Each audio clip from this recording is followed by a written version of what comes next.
Ilhan Omar ने भारत पर लगाया बड़ा आरोप। भारत नरसंहार के 8वें चरण में पहुंचा। मोदी सरकार का जिक्र कर कही बड़ी बात। चलिए जानते हैं इस वक्त की बड़ी खबर, क्या होता है नरसंहार का 8वां चरण, बताएंगे अपनी इस रिपोर्ट में।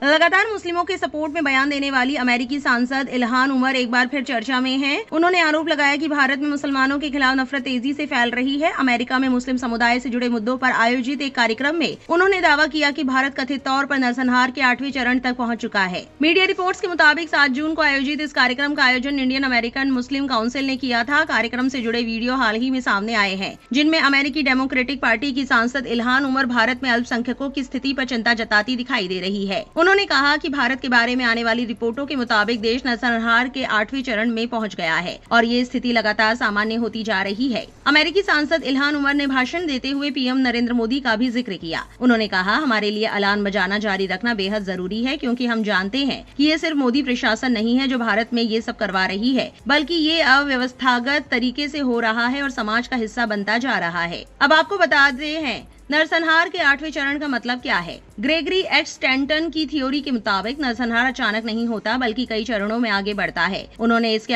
10 चरण बताए हैं। इल्हान उमर जिस 8वें चरण की बात कर रही थी, उसे उत्पीड़न कहा जाता है। इस चरण में किसी खास समुदाय या अल्पसंख्यक समुदाय को निशाना बनाया जाता है। उनके अधिकार सीमित किए जा सकते हैं, संपत्ति छीनी जा सकती है, लोगों को अपने घर छोड़ने के लिए मजबूर किया जा सकता है और उन्हें भोजन, पानी, इलाज जैसी बुनियादी सुविधाओं से भी वंचित किया जा सकता है। ये थ्योरी संभावित नरसंहार के संकेतों को समझाने के लिए बनाई गई है। गौरतलब है कि अमेरिकी सांसद इल्हान उमर ने पहले भी भारत के बारे में विवादित बयान दिए हैं।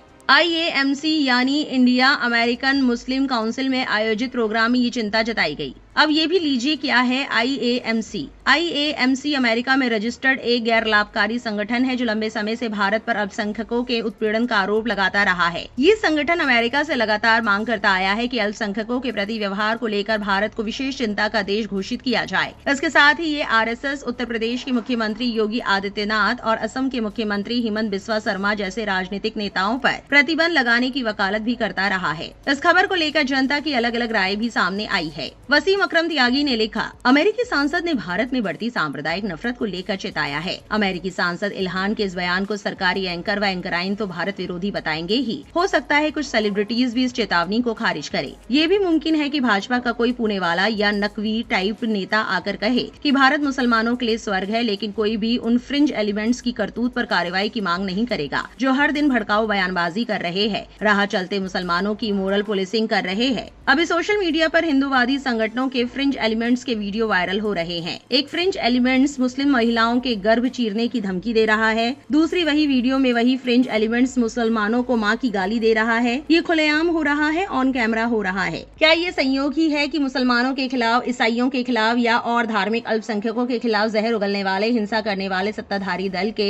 अनुषंगिक संगठनों के ही लोग हैं? क्या ये संयोग ही है? एक यूजर ने वसीम अकरम त्यागी को जवाब देते हुए लिखा, इल्हान उमर का मुस्लिम देशों के अल्पसंख्यकों के बारे में क्या विचार है? अमेरिका पूरा मुस्लिम देश खत्म कर देता है तब चू नहीं निकलती। एक और यूजर ने मुसलमानों के खिलाफ बयान देते हुए नफरती का वीडियो शेयर कर लिखा, क्या वो इन खबरों के बारे में बात कर रही है जिन्हें मीडिया लगातार नजरअंदाज करता रहा है? इंडिया में हर रोज इस तरह की वीडियोस और बयान सामने आना नॉर्मल हो गया है। अभी कुछ देर में किसी मुस्लिम की मॉब लिंचिंग या मुस्लिम्स के अगेंस्ट स्पीच सामने आ जाएगी और किस किस न्यूज को इग्नोर करे, और इतनी न्यूज को मुस्लिम्स को गंदी गालियां दी जा रही है, वो भी खुलकर, जो किसी भी दुनिया की कंट्री में नहीं हो रहा। इतना ओपन हो रहा है इंडिया में कि किसी और देश में नहीं हुआ। दुनिया एक न्यूज को इग्नोर कर देगी, चलो दूसरी न्यूज को भी कर देगी, लेकिन जब रोज ऐसी न्यूज सामने आ रही हो तो सबको दिखता है और समझ आता है। ये वीडियोस देखो, क्या किसी और रिलीजन के लिए ऐसा कोई बोल सकता है? आपकी क्या राय है इस खबर को लेकर? हमें कॉमेंट सेक्शन में जरूर लिखें और ऐसी और वायरल खबरों के लिए हमारे चैनल से जुड़े रहे।